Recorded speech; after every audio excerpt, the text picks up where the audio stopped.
All right, Coach Chandley, what's the off season been like, especially after you guys made that deep playoff run? Historic things happen here at Crockett.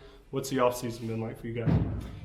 It's finding replacements for that senior class, and you talk about Micah and Mark, and some guys get lost in the shuffle, J.R. Giles, Adrian Bowles, Doc Coffey that manned our line for us, and it's hard to replace guys like that. I think we lost 12 seniors last year, and really about 6, 7, 8 of those guys were really key components of last year's team. So, you talk about replacing 8 on defense, just putting the emphasis on working hard in the weight room, and kids have really been working hard in the weight room and getting stronger and faster, and just finding replacements and getting those young guys ready to go for next year. 2 big-time tacklers, Mark and John Colley, that you have to replace. So I know you've really been trying to fill those gaps, I guess. For sure, that's the 2 leading tacklers on the team last year, and kind of the way we designed the defense is those 2 positions should always lead you in tackles, and so we've been moving people around and trying to find some different guys to play some different positions, and guys trying to be flexible, play multiple positions to put us in the best situation to be successful. And so I know, going back, looking at the historic season, what was that like? And you've had time to reflect now, I guess. Mm-hmm. What was that like here in Jonesboro to take them to new heights? Yeah, I mean, like you said, just in the, during the season, you don't really realize it. You're just going week to week, just trying to win the next one. And it was just special, man. And I just love it for these kids, and just the joy and the happiness that you've seen on their face. And, for them to, we took over the program in April of last year, and, for those kids just to buy in so quickly to what we wanted to do as a staff was just remarkable. And even starting with the Seymour game, it wasn't our best outing by far, but we got better each and every week, and just so happy that we could do that for that senior class and these guys, and it was good for those young guys to kind of get a taste of success, to see the work that needs to be put in to be successful. And I can't ever thank that senior class enough for the example that they showed our younger guys. And there's a new standard now in Jonesboro, and that's going to be upheld from here on out. Hey, you just go back to, you let us in the locker room for that first week, and when you were pacing, giving your speech, you said you're probably the least likely team to make a run in November, but you got to start today. And it kind of just gives me goosebumps to think about the run you guys ended up making. Yeah. So I can only imagine being part of that. Yeah, I mean, go back to the story of David and Goliath. David was the least likely candidate to be chosen to strike down Goliath, and he went out there and got the job done. And that's kind of the approach I wanted to give our kids. I knew what we had. I knew the talent and how special that we could be, and not a lot of the people did, I don't think. So man, just a special year, and like I said, tip our hat to those seniors for setting the foundation here for years to come, and just a special year, and just a blessing to be a part of it. And so now looking at this year's team, you lost a lot, but a lot of people would love to have what you have coming back.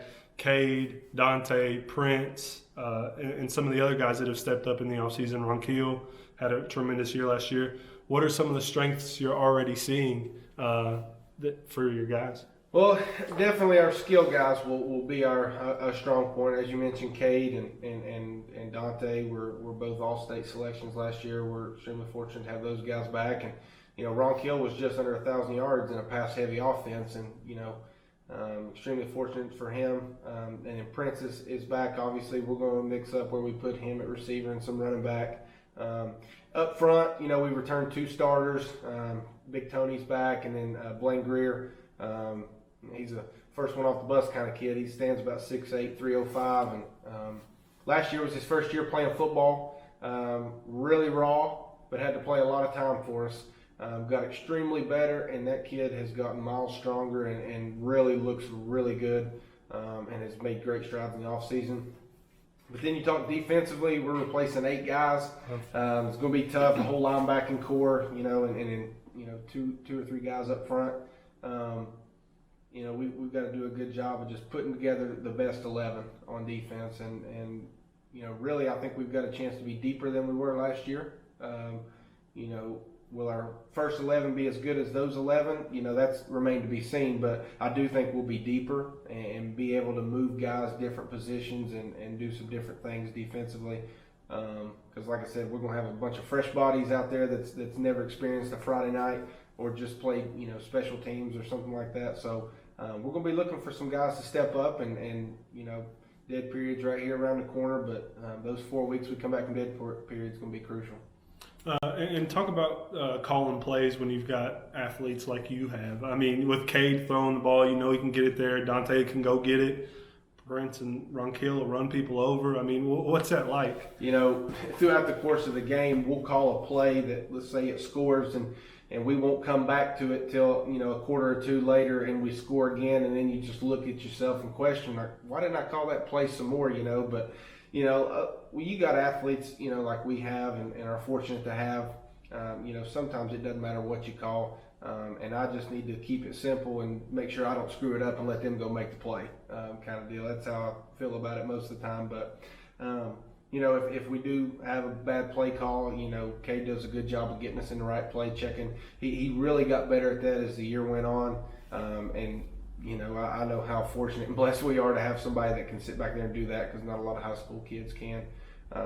It's definitely a blessing to be able to do that. And, that just goes, to our staff's, ability to put together a game plan for our kids too. We're extremely blessed with the staff that we have. We've got a mix of young and old and, different backgrounds of coaches. And, I'm extremely fortunate to have the coaches that I've got, on our sideline as well. And then lastly, but as far as tempering expectations, going 10-0 in the regular season, making a deep playoff run, that's what you guys want to do, but with that raises the bar a little bit and those expectations start to happen, and there's never been expectations like that here in Jonesboro before. How do you guys not let that weigh the kids down? It's kind of the same approach that we took as when I took over last year is, block out all the outside noise and what everybody's saying and telling you and all that, and just focus on what we can control. Because at the end of the day, there's going to be things that happen throughout the course of the game, throughout the season, injuries, referees, other teams, things like that we can't control. And, we just got to do a good job of doing our job and playing with exceptional effort and a great attitude. And, at the end of the day, we'll let the chips fall where they may. And, like they said, focus on being the best team in the stadium the night that we play. And that's our goal each and every week. I try not to set expectations and 10-0 or conference champs or, third round playoffs or anything like that. It's to be the best team in the stadium the night that we play and keep the goals small. And that's kind of the way we've been doing it. And, it's worked out. So hopefully it goes into next year. And then just lastly, your time here at Crockett as a Boone transplant. I know your dad had some ties to Crockett, but what's it been like in this community, especially with the aura you guys have created with the success you've had? Yeah, just people coming to games that's never been to games before that live, right down the road, or, you talk about the crowd that was at the Musket Bowl. I don't think I've ever seen that many people in person, at a high school football game. And just the support that's wanted to give that, just call it like it is. People want to support teams that win, and we were able to do that last year, and we had a lot of support that maybe hadn't been in years past. And teachers walking down the hallway congratulating you on Friday night, and kids walk a little bit taller and chest puffed out a little bit bigger too, when you're able to do that. And we've had some kids that have come out this year that didn't play last year, so we've generated some interest in some kids that maybe hadn't played or had given it up for a year or two. Mason Britton being one of those that's going to be a real key piece for us. So it's great, man. The atmosphere is exciting. We've got right around 2 months and we're cranking it up. So it's time to get to work soon, and just excited for our kids, and it'll be here before you know it.